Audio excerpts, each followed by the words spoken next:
Hello once again, bumalik po tayo dito sa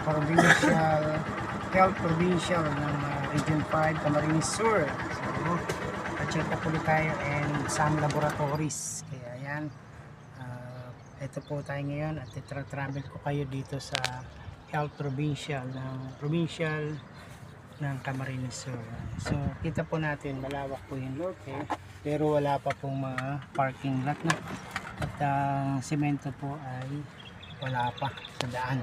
Kaya video natin yan, rough road pa for development. So maganda naman po yung service. Hawakan po. Ayan, nagsasalin kami ng tubig, iinom siya ng tubig. At uhaw na daw. Baka napapaihi ka naman. Hindi nga, wala kang lumalabas dahil walang ininom. Hindi ko inubos yung laman sa araw pag nagkuyan. Pinapirang ka. Yan, malamig-lamig na. Binutangan mo. 12 o'clock na. Tapos na po ang aming urinalysis. Dito po ginanap. And yung complete bowel ultrasound. So Monday pa po makukuha ang resulta. Kaya finish na po ang ating transaction dito. Kaya lang mayroon pa tayong mga kulang pa sa laboratory. Buti mo nawawala. Like yung pong CREA ratio, CREA albumic ratio, and yung hemoglobin, HbAC1. Yun po, hanap po tayo ng hospital o laboratory meron. Ulit Sisayan. tayo. Sisay ka usip mo. Hawakan mo ito, mother, para may video tayo. Sisay nga ka usip mo. Ikaw, tayong dalawa. Lahat. Ganda po, green. Tapos doon sa clip na may ting puno, ganda pong soft drinks, chicheria. Kasi nga may mga... Kala. Tapak mo lang ganyan. Yan, okay na. Tapak mo ganyan ha. Sa daan. Malapit na, hanggang luwasan.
Muna ako nang tulog na to.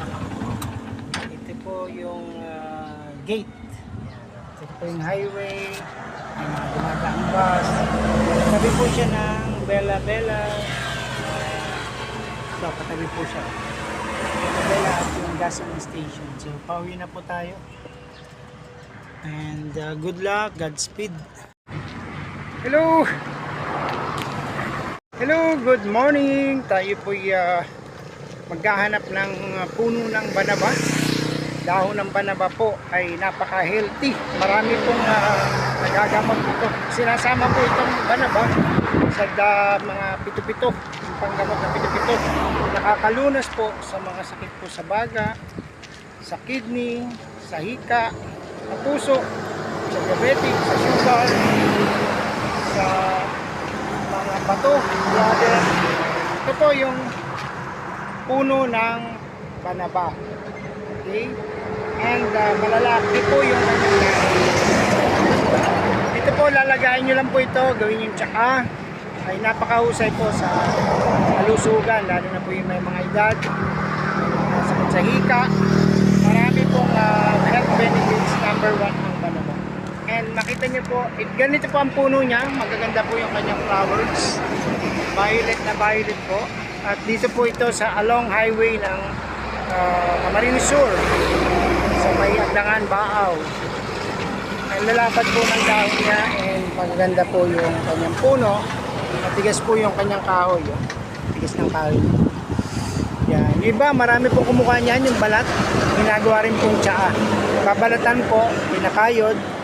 Yung balat ng banaba ay pwede rin pong gawing mga panlunas sa sari-saring gamot. Ipakita ko po sa inyo, marami po ritong puno dito sa Camarines Sur Highway. Yan, ito na po. Oh. And sa gilid niya po ay may ilog din. Ang ganda po, sarap maligo dyan. So yan. So, dadaanan po natin ito sa highway. Naghahanap po talaga po ng dahon ng banaba dahil nga po ito po yung lunas sa mga init ng mga lamig-lamig sa katawan, pwede po itapal. And yun nga po, yun sa pito-pito pwede rin po yan. So meron po siyang content na mga antibacterial. And yun nga po ay pwede po yung panlunas, ginagawang tea. Kaysa po kayo po yung mag milk tea, sagu tea, so milkshake, mga sugary, milk drinks, iwasan niyo po yun kung mahal niyo po ang inyong kidney. Dahil ito na po ang ipalit nyo, itong mga puno ng dahon ng banaba. So thank you po for watching and see you sa ating next video. Ito po, the highway Camarines Sur, Agdangan, galing Pili kami. Nakapunta kami ng napakaraming puno ng banaba. And thank you. At makakakuha tayo dito ng medical na panlunas. Hello, ito na po yung nakuha nating dahon ng banaba. And tayo po yung maglalaga nito at gagawin po nating tea. Ay mahusay na mahusay po ito sa inyong mga kidney problems, sa sugar problems, mga lamig sa katawan, sakit sa tiyan. So madami po tayong nakuha ang dahon na banaba and let's make it tea. Laga lang po ito, tubig, and then yun, samahan nyo ko, ilalaga natin sa tubig and inom po tayo nito. Okay, gasan po natin itong dahon ng banaba and lagyan po natin siya sa kaserola, kaldero. Mas maganda po kung meron kayong palayok para walang chemical, walang metal effect. Kasi ang palayok po ay gawa sa bato, sa bricks.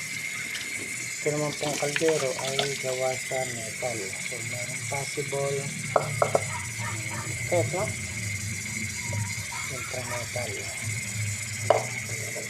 Konti lang po para sa ating tea for today. Wala po tayo ng konti nito para sa ating tea for today. Banaba tea.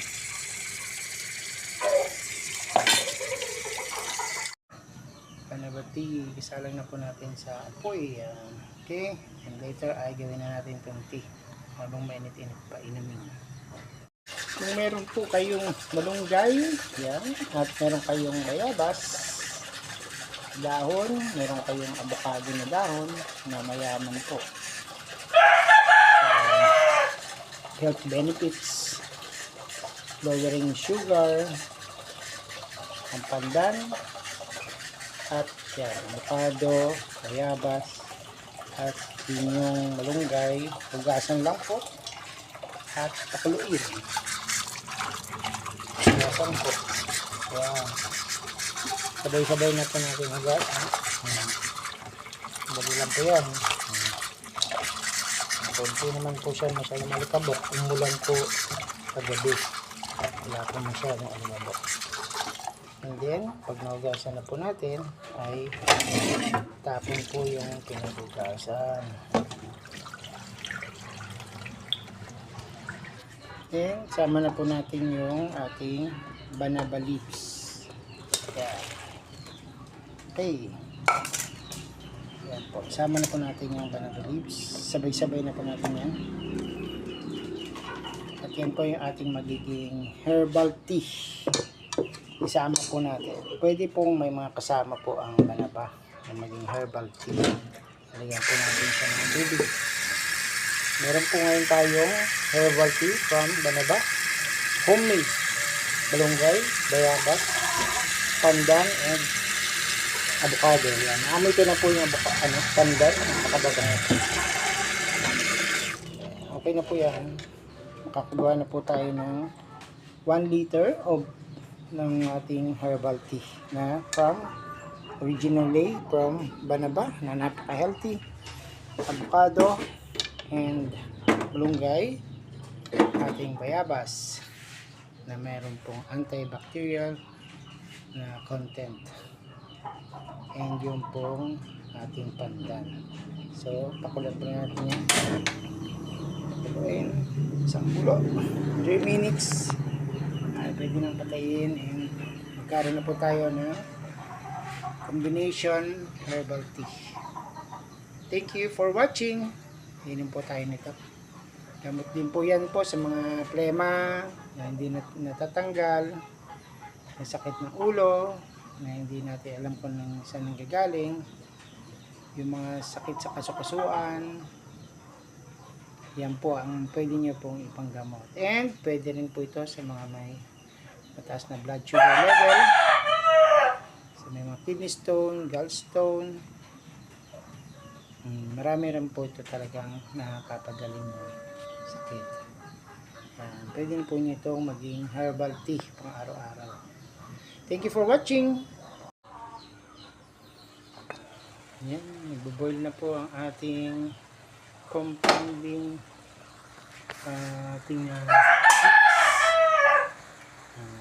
meron pong tea, malunggay, banaba, pandan, bayabas, at avocado.